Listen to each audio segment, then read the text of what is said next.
ಇಂದು ಶ್ರಾವಣದ ಕಡೆಯ ಸೋಮವಾರ. ಹೀಗಾಗಿ ದೇಶದೆಲ್ಲೆಡೆ ಶಿವನಿಗೆ ವಿಶೇಷ ಪೂಜೆ ಪುನಸ್ಕಾರಗಳು ಕೂಡ ನೆರವೇರ್ತಾ ಇದೆ.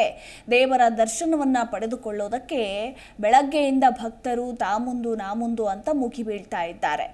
ದೇಶದೆಲ್ಲೆಡೆ ಕೊನೆಯ ಶ್ರಾವಣ ಸೋಮವಾರ ಹಿನ್ನೆಲೆ ವಿಶ್ವರೂಪಿ ಶಿವನಿಗೆ ಭಕ್ತರು ವಿಶೇಷ ಪೂಜಾ ಕೈಂಕರ್ಯಗಳನ್ನು ನೆರವೇರಿಸ್ತಾ ಇದ್ದಾರೆ. ಅದರಲ್ಲೂ ಅಯೋಧ್ಯೆಯ ನಾಗೇಶ್ವರನಾಥ ದೇವಾಲಯ, ದೆಹಲಿಯ ಗೌರಿ ಶಂಕರ ದೇವಸ್ಥಾನ ಹಾಗೆ ಗುಜರಾತ್ನ ಬಿಲಿಮೋರಾದ ಸೋಮನಾಥ ದೇವಾಲಯ ಸೇರಿದಂತೆ ಇನ್ನೂ ಅನೇಕ ಶಿವಶಕ್ತಿ ಕೇಂದ್ರಗಳಲ್ಲಿ ಭಕ್ತರು ಶಿವನಿಗೆ ಕ್ಷೀರಾಭಿಷೇಕ, ಬಿಲ್ವಪತ್ರೆ ಸಲ್ಲಿಸಿ ತಮ್ಮ ಇಷ್ಟಾರ್ಥಗಳನ್ನು ಕೇಳಿಕೊಳ್ತಿದ್ದಾರೆ.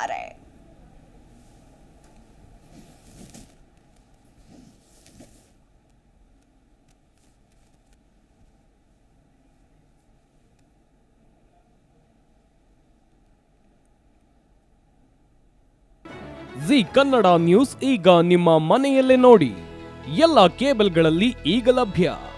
ಸನ್ Direct 292, Jio TV 1334, U digital 162, City Cable 51, GTPL 17, Abhishek cables 821, Rockline telecommunication 51, Shri Basaveshwara number 60, Vinayaka digital number 53, in digital number 896ರಲ್ಲಿ ನಿಮ್ಮಿಸ್ತದ ಜಿ ಕನ್ನಡ ನ್ಯೂಸ್ ನೋಡಿ ಆನಂದಿಸಿ.